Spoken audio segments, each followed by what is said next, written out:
Olá, sejam todos muito bem-vindos e bem-vindas. Eu sou Yara Oliveira, estou aqui em Algarve, sul de Portugal, para falar com um dos maiores nomes do futebol internacional. Está aqui do meu lado, José Mourinho. Que honra tê-lo Olá, aqui. bom dia. Obrigada. É um prazer estar aqui contigo. Obrigado, igualmente. Diretamente do Brasil, muito feliz de ter a oportunidade que José Mourinho é o novo embaixador da Sportbet. Seja muito bem-vindo ao time. Obrigado. Como é que tá a vida, Mourinho? Trabalho, Muito trabalho? muito trabalho. Como é que tá a adaptação? Boa cor, mas é cor de trabalho, não é cor de férias. E aqui em Algarve, tá fazendo uma pré-temporada com a equipe, tá treinando, fazendo jogos preparativos, como é que tá essa fase? É sempre uma fase complicada, muito trabalho, com acumulação de jogos, num período estranho para o clube, porque tem eleições presidenciais em setembro. Este período nós tentamos passar ao lado, mas nunca passamos ao lado deste período. Saíram muitos jogadores da época passada, entraram poucos ainda. Temos a play-off da Champions League em 14 dias, com um adversário difícil, Feyenoord. A coisa não está fácil, mas se fosse fácil também não era para mim. Nunca foi fácil, né? Não. E como é que tá lá em Istambul? Istambul é bom, é uma cidade fantástica, é um país apaixonado por futebol, que tem 3 clubes gigantes e na mesma cidade, que pronto, vocês conhecem isso no Brasil, porque isso acontece em São Paulo, no Rio, acontece-vos isso no Brasil, é uma coisa que vocês conhecem, e essa rivalidade obviamente tem coisas fantásticas, mas também tem as suas dificuldades. E você pessoalmente, como é que tá? Você ainda tá se adaptando ou já tá confortável na Não, cidade? estou adaptadíssimo. O ano passado foi com uma aprendizagem em alta velocidade, porque era uma realidade que eu não conhecia, e neste momento acho que sou profundamente conhecedor daquilo que é a mentalidade, daquilo que é o sistema. Acho que este ano estou em melhores condições do que aquilo que estava relativamente à época passada. E o que te chama mais atenção por lá? Não, essa paixão louca por futebol, com uma facilidade enorme das pessoas idolatrarem, mas ao mesmo tempo vocês também conhecem isso bem no Brasil, que paralelamente ao idolatrar também vem o oposto. Mas pronto, quem não gosta disso, quem não gosta de trabalhar no futebol com esse tipo de pressão e de realidade, é porque verdadeiramente não ama futebol, e então estamos lá. Fiquei sabendo que você gosta de canja, é verdade? De Canja. canja de galinha? Isso. Certo, Então tô aqui também. Bom, né? claro. No Brasil tem coisas maravilhosas. No Brasil tem muitas sopas e caldos também que eu adoro. Você gosta também? A minha família é apaixonada pelo Brasil. A minha família vai sempre para o Brasil de férias. Eu, infelizmente, não posso, porque normalmente quando eles vão é período alto de verão brasileiro, e é período alto de competição na Europa. E aqui vocês estão se preparando para essa pré-temporada, no Brasil tá um frio danado. E aqui um calor. Por isso que você justificou a cor, né? Pelo Claro, sol. claro.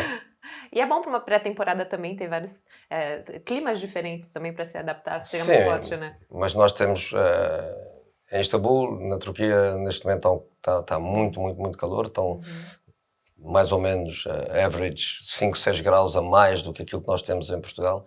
Então em Portugal conseguimos encontrar um clima mais equilibrado, mas ao mesmo tempo quando nós regressamos não sentimos o choque que podíamos sentir se fôssemos para a Áustria, para a Alemanha, como muitas equipas vão. E o que você ainda persegue na sua carreira? O que você ainda almeja? Tem algum sonho em mente? Tenho um sonho enorme, ganhar o próximo jogo. Sempre o próximo. Sim. E em relação ao Brasil, você disse que sua família vai sempre lá, você tem menos oportunidade de ir. Qual foi a última vez que você foi ao Brasil? Talvez 5, 6 anos atrás, umas férias no verão europeu, onde apanhei, obviamente, dias fantásticos no Brasil, mas também apanhei chuva grande. Tem também.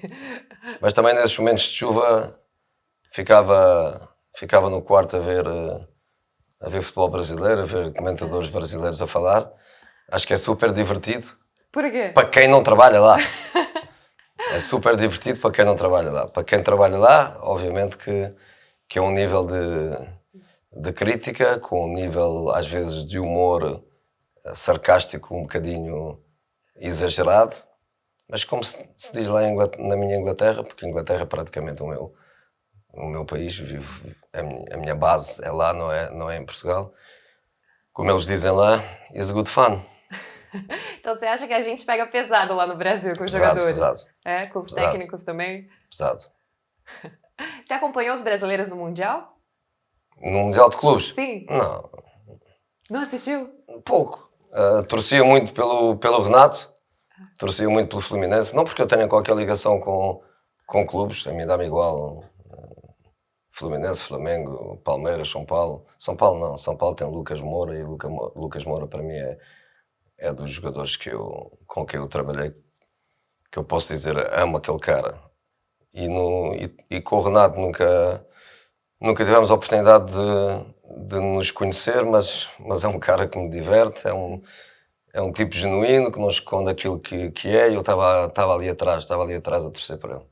Vocês dois têm personalidades muito fortes, né? Somos genuínos, eu acho. Aquilo que vocês veem é aquilo que é na realidade, para o bom e para o mau. E acho que o Renato não tem problema nenhum de mostrar aquilo que é na sua genialidade, eu diria até na sua genialidade. São duas personalidades interessantes. Vocês são sinceros quando falam com as pessoas, isso é bem interessante. E em relação aos times brasileiros, o Fluminense foi o time que foi ao Mundial e que tinha menos expectativas em relação à equipe que tinha e tudo mais, e foi um time que surpreendeu também, né? Mas por aquilo que eu vi, eu acho que eles foram pragmáticos, não tiveram grandes preocupações em estilizar, não tiveram muitas preocupações em mostrar um determinado modo de jogar. Acho que foram resultadistas e, no fundo, aquilo que no futebol as pessoas querem são resultados. Eles foram compactos, foram equipa, via-se perfeitamente que era uma equipa que jogava como equipa, que jogava com as suas forças, que tentava esconder as suas debilidades, porque também as tinham. Uma empatia grande entre todos, a maneira como eles lutavam nos momentos de dificuldade. Foram a equipa. Como um todo, assim, pelo menos a gente que trabalha com esporte, que está nas redações, conversa com outros amigos que também cobrem o futebol, a gente percebeu que a galera do Brasil ficou feliz em ver os brasileiros atuando, de certa forma, bem, representando, ganhando de times europeus.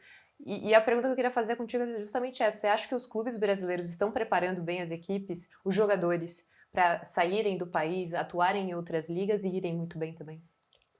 Eu não posso dizer que sou um especialista em futebol brasileiro, não porque eu não goste, não porque eu não respeite, mas por problema profissional. O meu foco tem que ser onde eu estou. Eu digo sempre que os jogadores que eu conheço melhor são aqueles que jogam na minha liga, os clubes que eu conheço melhor são aqueles com que eu jogo contra.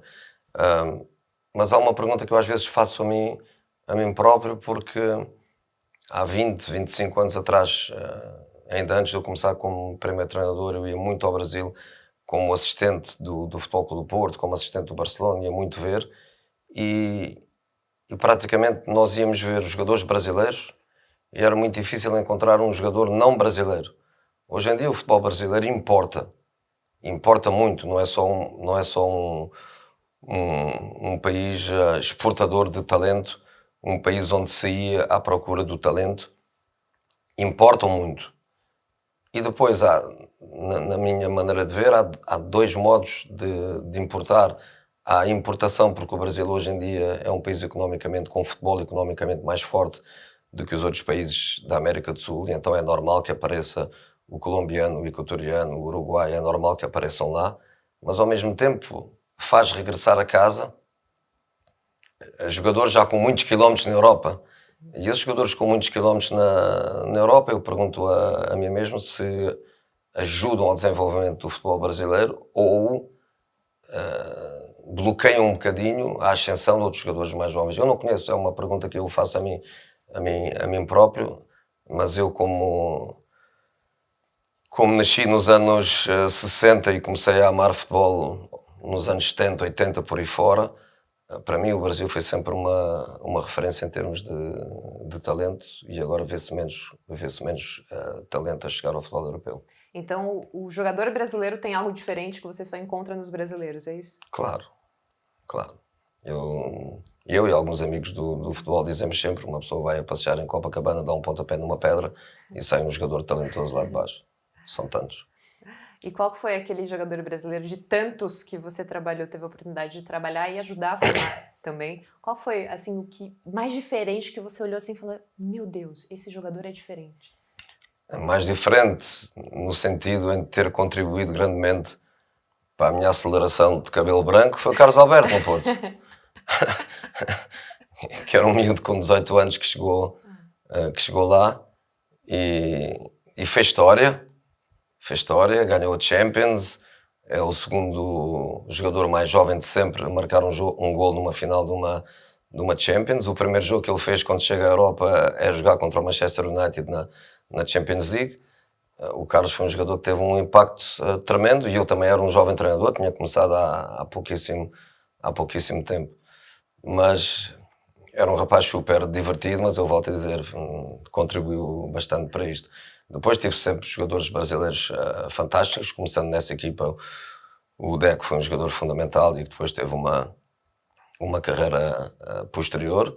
Agora, nesta última fase, na Roma, estou com o Fred, com o Talisca, com o Diego Carlos, com o Becão. Tive sempre muito jogador brasileiro na minha história. Mas, como dizia anteriormente, e sem querer, obviamente,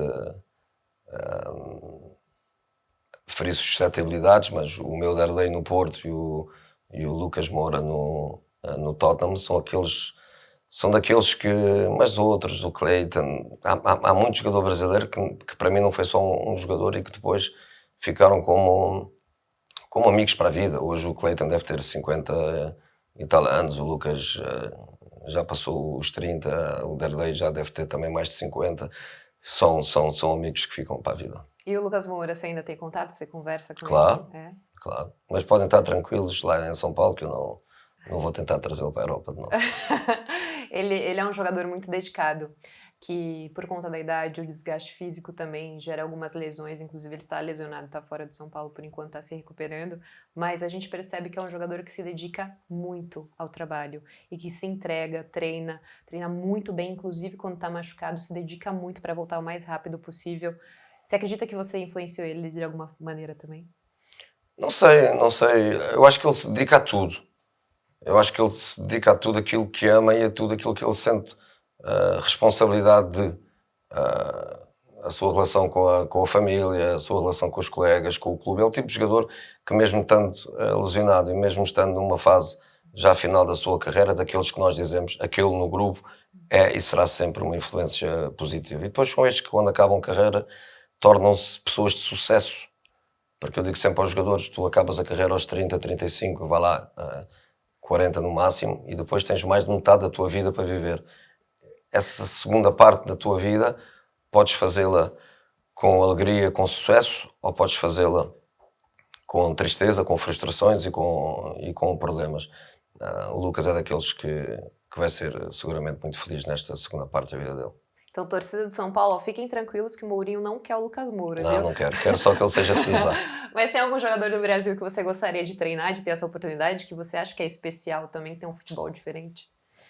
Eu estou num clube com pouco poder económico para poder fazer isso. Mas no Brasil ainda se encontram jogadores jovens de potencial, que obviamente estou atento, obviamente que não lhe vou dizer nomes, porque se eu digo nomes, amanhã sai que eu quero comprar e os empresários começam logo a fazer aquilo que eles são peritos em fazer, que é inventar as histórias, mas sim, no Brasil ainda há jogadores jovens brasileiros. Porque para mim, eu gosto de olhar para o futebol brasileiro e para o jogador brasileiro. Não gosto muito de olhar para o futebol brasileiro e para os jogadores estrangeiros que estão no futebol brasileiro. Há bons, há ótimos, mas para mim, a minha conexão é Brasil, o jogador brasileiro.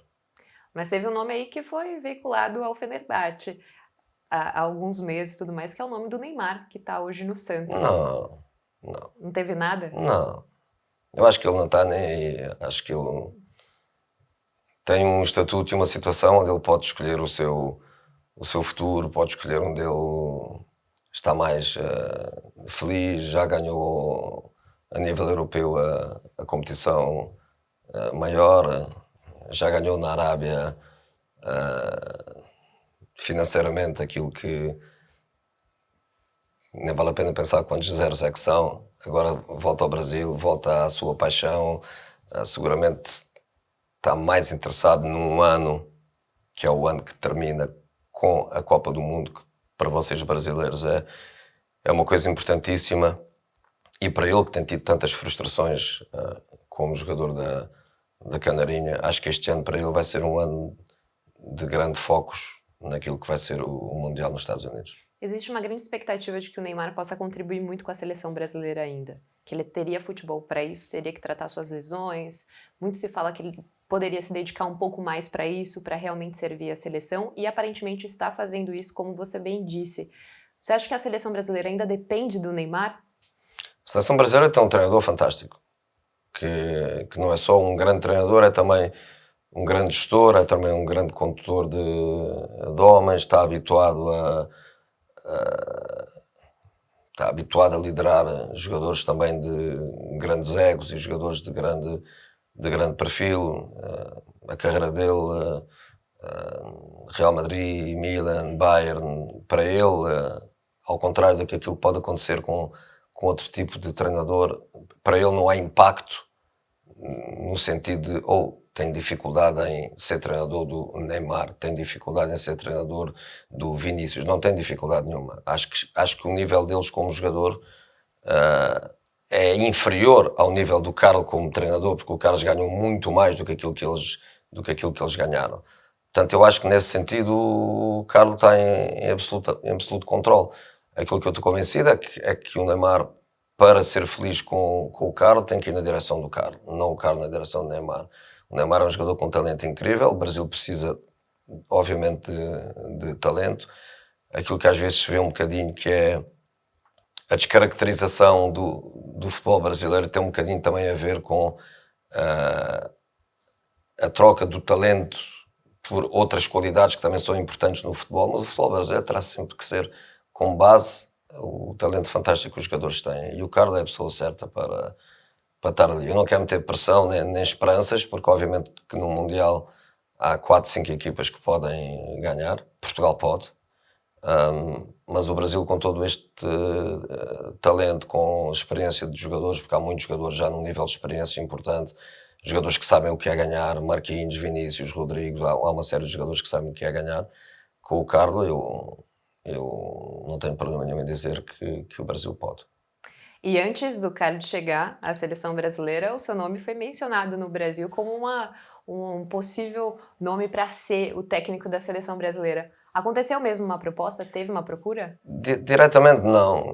E nestas coisas indiretas, a experiência ensinou-me a ter um pé à frente e um pé atrás. Não foi uma pessoa que falou comigo sobre a seleção brasileira. Não foram 2, não foram 3, não foram 4. Foram muitas.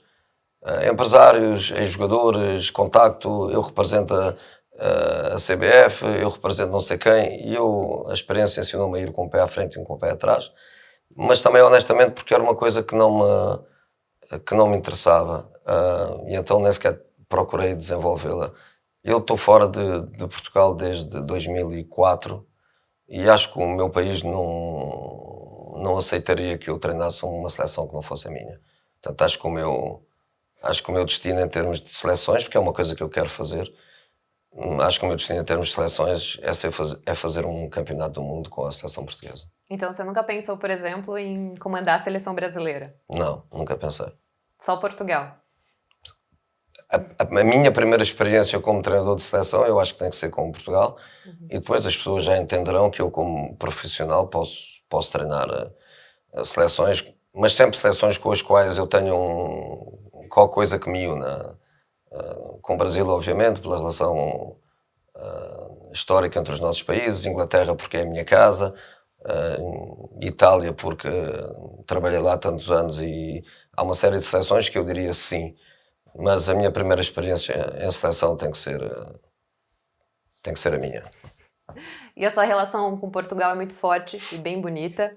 E em relação aos treinadores portugueses que atuam hoje no Brasil, se tornou um mercado atraente, né? O mercado brasileiro para treinadores. A gente viu, por exemplo, uma ótima campanha em 2019, o Jorge Jesus no Flamengo. A gente acompanha diariamente o trabalho do Abel Ferreira no Palmeiras, que já faz um belíssimo trabalho há 5 anos. Inclusive, o Abel já citou que você é uma grande referência para ele. Você se sente referência desses técnicos que atuam nessa nova geração? Não sinto, não sinto. Obviamente que vejo e sigo com enorme satisfação as coisas que eles fazem no Brasil. Acho que o Abel é obviamente a grande referência, não só pelo que ganhou. Outros também ganharam, o Jesus, o Arthur Jorge também ganharam a Libertadores, por exemplo, mas o Abel ganha a Libertadores, ganha a Brasileirão, está 1, 2, 3, 4, 5 anos e faz uma coisa que é difícil de fazer, que normalmente os treinadores não fazem, que é depois de ganhar muito, é a hora de fugir. E ele não tem fugido, tem sempre continuado numa equipa que obviamente terá condições fantásticas, percebe-se também a empatia entre ele e a senhora Presidente, mas acabam sempre por vender jogadores e depois formam outros e depois encontram outras soluções. Tem sido realmente uma carreira brilhante. E é muito difícil treinar uma equipe brasileira, existe muita pressão, porque sai técnico, entra técnico, como você bem disse no começo da entrevista, sobre a relação da mídia em relação aos técnicos também, a gente fala, coloca bastante expectativas nos trabalhos. Você treinaria uma equipe brasileira? Eu treinaria, mas levaria poucas malas, porque aquilo pode durar só um mês. Não levaria muita bagagem. Obviamente que sim. Eu aquilo que mais me atrai no futebol é a paixão. Foi aquilo que me levou para a Turquia e obviamente que o Brasil a esse nível é um contexto praticamente inigualável, mas é uma instabilidade demasiado grande. Eu acredito sempre que a minha melhor época é a segunda, não é a primeira, exatamente porque a primeira serve para a aprendizagem a todos os níveis. Eu acho que no Brasil não se pode falar nunca da segunda época, porque a grande dificuldade é acabar o primeiro mês, não é acabar o primeiro ano. É seguramente muito complicado para um treinador. E você acha que prejudica o futebol brasileiro? Acho que sim. É uma rotatividade permanente, os jogadores acabam por não adquirir rotinas dinâmicas, têm sempre que se adaptar a uma nova realidade. Hoje jogam para o treinador A, passado 2 semanas já estão a jogar para o treinador B. Acho que a nível da competição interna, obviamente que é mais difícil. E assim, no dia a dia, Mourinho, uma dúvida que eu tenho, qual que é a relação que você prioriza com os jogadores? Você tenta ser uma pessoa muito próxima, ser um parceiro mesmo? Porque existem características diferentes, né, dos técnicos, uns mais que outros. Como é que é você?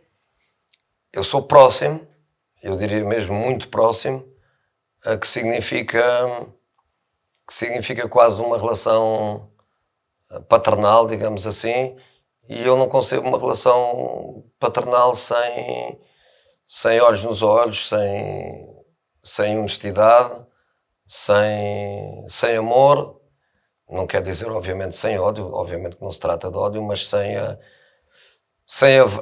a verdade de errou, não digo punir, porque essa palavra punir, punição também não faz parte, mas fundamentalmente trabalhar sobre aquilo que é a realidade. Está bem, está mal, é bom, é péssimo, estou contente, não estou contente. Acho que tem que ser uma relação deste nível, uma relação de verdade. E aparentemente os jogadores têm um carinho muito grande por você, mesmo depois que você sai da equipe, que você vai para outros lugares, se mantém esse elo, né? Quase todos, não todos. Normal. E ainda falando sobre técnicos, queria falar um pouquinho sobre o Xabi Alonso, que teve a oportunidade de trabalhar contigo e que você fez meio que uma previsão, né, sobre ele se tornar técnico. Você já enxergava essas características nele e ele realmente se tornou técnico de uma grande equipe. Como é que você vê esse trabalho dele que ele vem realizando no Real? Não, ele era um jogador que pensava, era um jogador que ajudava os outros a pensar, era um jogador que perguntava muito, era um jogador curioso, não era daqueles jogadores que fazia só por fazer, era um jogador que fazia, mas que precisava de compreender para o fazer. Depois, quando acabou a carreira, não teve aquele desejo que muitos têm de ok, eu acabei a minha carreira a este nível e como treinador quer iniciá-la a este nível. Não o fez. Foi 2, 3, 4 anos a trabalhar para uma equipa para o seu clube, para o clube da sua cidade, do seu coração, Real Sociedade, mas trabalhar, não sei se com o sub-16, sub-18, sub-20, nas camadas inferiores. Foi ganhando a sua experiência ali, foi metendo em prática as suas coisas, foi fazendo os seus cursos e as suas aprendizagens. Depois o passo seguinte é Bayer Leverkusen, e mesmo no Bayer Leverkusen não teve aquela necessidade, aquela velocidade de quer sair já. Não, ficou mais um ano, foi ganhando mais aprendizagem, passou por um ano, o segundo ano, um ano em que não ganhou nada, mas ganhou muito seguramente ainda no aprender a enfrentar uma época mais difícil do que a primeira, e chega ao Real Madrid com pouca experiência, mas com muito know-how. E depois um clube que eu conheço, eu acho que foi uma boa escolha do presidente, e espero que tudo corra bem para eles. Promissor, então. Sim, sim. E nessa altura da tua carreira, depois de tantas conquistas, tantas relações muito bem feitas no futebol, tanto aprendizado e também tem ensinado muita coisa, hoje em qual estágio você se enxerga? Aprendendo mais ou ensinando mais? As duas coisas. Acho que tenho uma experiência de vida e uma experiência principalmente de vida como treinador muito grande. É quase tudo para mim é déjà vu. É muito difícil que aconteça alguma coisa que eu diga, que surpresa, nunca me aconteceu isto, nunca vi isto. É muito difícil, é quase tudo déjà vu. Mas cada jogador é uma pessoa diferente, cada clube é um clube diferente, cada país é um país diferente, cada adversário é um adversário diferente, e tentar sempre aprender. Aprendo com os meus filhos, imagino-se com os meus jogadores a nível do futebol. E qual foi a última coisa, pequena ou grande, que deixou seu coração quentinho e você falou assim, isso aqui é novo pra mim, que bom ter conquistado isso? Isso foi o casamento da minha filha. Ah, foi difícil para um pai? Não. Foi lindo, mas ali em 2 minutos passa tudo na cabeça. Fundamentalmente como o tempo voou, porque depois tu lembras como era no dia em que a viste pela primeira vez e como é no dia do casamento. Mas foi para todos nós, enquanto família, foi um dia marcante. E passou toda a história dela, então, na sua cabeça enquanto ela casava? Sim. E você tem uma relação muito próxima com seus filhos, né? Tenho. É família muito portuguesa. Família muito portuguesa nesse sentido. Mesmo estando longe, muitas vezes estamos longe uns dos outros, mas sempre muito unidos. Sim. E qual que é a importância dela na tua vida diariamente? Da minha família? Sim. Sem eles não há vida. Sem eles não há alegria, sem eles não há futebol. Porque eu acho que para ser treinador de futebol tem que ser uma pessoa feliz. Tem que ser uma pessoa que emana felicidade, positividade, que lidera algumas vezes com dureza, mas sempre com um sorriso nos lábios. Eu acho que sem alegria não há bons treinadores. E você é uma pessoa brincalhona no dia a dia com os atletas ou tenta equilibrar?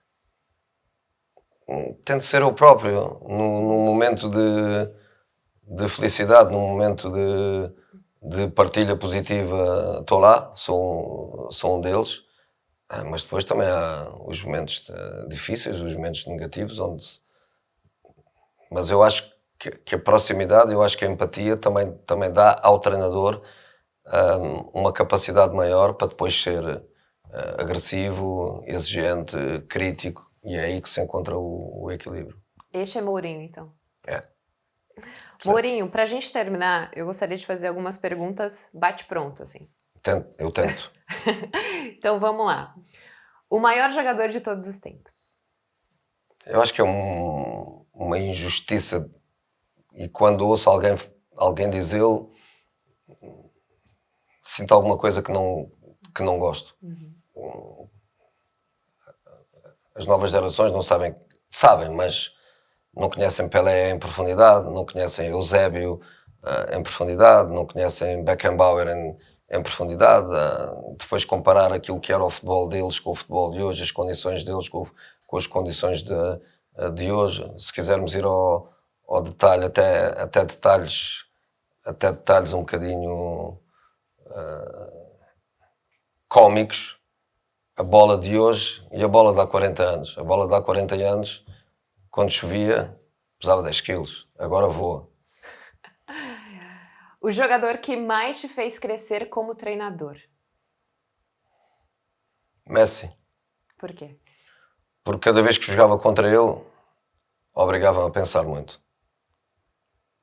Um jogador em que você viu grande potencial, mas não pôde treinar? Messi. O melhor jogador que você já treinou? Recuso-me a dizer. Porque para mim os melhores foram todos aqueles que deixaram sangue, suor e lágrimas para mim. E foram muitos. Se não fossem eles, eu não tinha ganho aquilo que ganhei. Um clube que você ainda não treinou, mas gostaria? Nenhum. Um jogador que você ainda sonha em treinar? Nenhum também. Um título inesquecível? Todos. Um técnico que você admira? Muitos, mas diria o Carlo. Se não fosse técnico, o que você seria? Professor De quê? de educação física. Era o que eu fazia quando saí da universidade. Sempre quis ensinar, então. Sim. Um arrependimento e um momento de orgulho? Momentos de orgulho, família, tudo família. Tudo família. Arrependimento, quando sair dentro de pouco tempo os meus episódios da Netflix, está lá explícito. Se você fosse eu, que pergunta você faria ao Mourinho?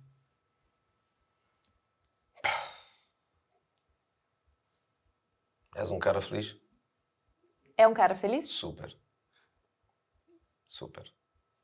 Pelo futebol e pela Por família? tudo. Por tudo. Obviamente que quando se chega à idade que eu chego, obviamente que pelo caminho perdemos pessoas importantes. É normal, acontece a todos.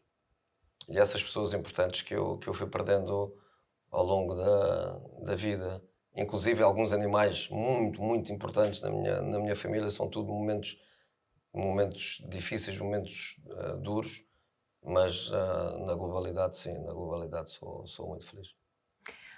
E uma pergunta antes disso. Você gosta de usar as redes sociais? É de ficar no celular ou não? De vez em quando faço um post, mas é tudo muito, como se diz em Inglaterra, raw, é tudo muito instintivo, selvagem, não tratado. Inclusive eu posso cometer algum erro, inclusive de ortografia, nada, é tudo muito natural. Não tenho ninguém que me faz, sou eu que o faço, nada. Estão para lá 5 milhões e tal, uma coisa assim, mas eu sou capaz de estar 3, 4 meses que não faço nenhum post e seguir os Instagrams das outras pessoas por sistema também não o faço. Não é a minha onda. O tanto de mensagem que deve ter pra você, porque você faz Não um leio, post... não leio. Você não lê nada? Não leio. Gente, não mandem. Não Ele não mandem lê. que eu não leio. Não. Você nem abre, então? Nada? Não. Post e não abro nada. Só posta e sai correndo, né? Yes. Então, mas eu te perguntei isso para saber sobre inteligência artificial. Você usa algum tipo de inteligência artificial no seu dia a dia? Porque hoje em dia as pessoas usam bastante. Não, uso inteligência natural. Porque sem inteligência natural a coisa não anda. Mas sim, é uma coisa interessante. A única coisa que eu não gosto da inteligência artificial é esta capacidade de representarem coisas não reais em imagens que parecem reais e muitas das vezes há situações um bocadinho embaraçantes, completamente descontextualizadas, não gosto. Agora, a capacidade da inteligência artificial de te ajudar muito não abdico de... Porque nós perguntamos para a inteligência artificial qual pergunta mais difícil ela poderia fazer para você. E olha só a pergunta. Se o legado não fosse medido por troféus, mas sim por como o jogo evoluiu por sua causa, que parte do futebol atual você acha que existe graças a José Mourinho? É complicado, é. É complicado. Eu acho que, metodologicamente, há um antes de mim e um depois de mim. Metodologicamente. Como se treina, como se pensa o jogo. Eu acho que há ali uma mudança radical ali nos inícios dos anos 2000, até eu ganhar a primeira Champions, 2000, 2004, há ali um boom de curiosidade com a maneira como eu trabalhava, e depois há claramente um pós. Eu lembro, por exemplo, quando eu cheguei em Itália ao Inter, a primeira vez que eu fui para a Itália, que nem os jogadores acreditavam muito naquela maneira de trabalhar. Houve uma mudança radical ali ao nível metodológico. Você se acha um dos melhores técnicos de todos os tempos? Claro. Por quê? Por tudo aquilo que eu ganhei. Eu acho que o futebol ainda se mede pelas vitórias. Eu acho que hoje está a sair um bocadinho na direção de aquilo que parece. Acho que os PRs neste momento têm uma importância fundamental na carreira dos treinadores. Eu acho que as percepções têm muito. Há muita gente que diz uma coisa que me faz rir. Eu perdi, mas não perdi a minha identidade. É melhor perder a identidade e ganhar. Eu acho que quem diz isto ganha pouco. Portanto, eu acho que quem ganha mais vezes são aqueles que são mais marcantes. E depois há uma coisa que me faz sentir ainda melhor, que é ganhar onde eu ganhei, como eu ganhei. Porque ganhar a Champions com o Porto não é a mesma coisa que ganhar a Champions com o Barcelona. Ganhar a Champions com o Inter não é a mesma coisa que ganhar a Champions com o Real Madrid. Você pode dizer, ok, mas você esteve no Real Madrid, não ganhou a Champions. Não ganhei a Champions, mas ganhei o campeonato e a taça à melhor equipa do mundo, que era o Barcelona, e rompi um ciclo enorme de dominância do Barcelona relativamente ao Real Madrid. Portanto, eu acho que as coisas que eu tenho feito, o último título na UEFA com a Roma, que é o primeiro e único título da Roma, portanto, eu acho que fiz coisas, não só o número de títulos que eu ganhei, mas a maneira como o fiz, tem que ser um dos melhores. Se alguém disser que não, eu tenho de desacordar. E você não é o único a achar isso, eu acho, com certeza. Muito obrigada. Obrigado. Foi uma honra. Prazer. Viu? E seja muito bem-vindo à Sportbet. Ok. Manda um abraço então para os seus fãs no Brasil, que são muitos, viu? Não são poucos, não. Com um bocadinho de sorte, daqui a 4 anos, daqui a 8 anos, daqui a 12 anos, uma final Copa do Mundo Portugal-Brasil, seria legal, não é? Carlo Ancelotti, José Mourinho, imagina? Não, o Carlo vai já à final. O Carlo vai já a esta final e eu a esta final vou só, mas na bancada a ver. Obrigada, Mourinho. Tchau. Até a próxima. Tchau, gente. A gente vai ficando por aqui.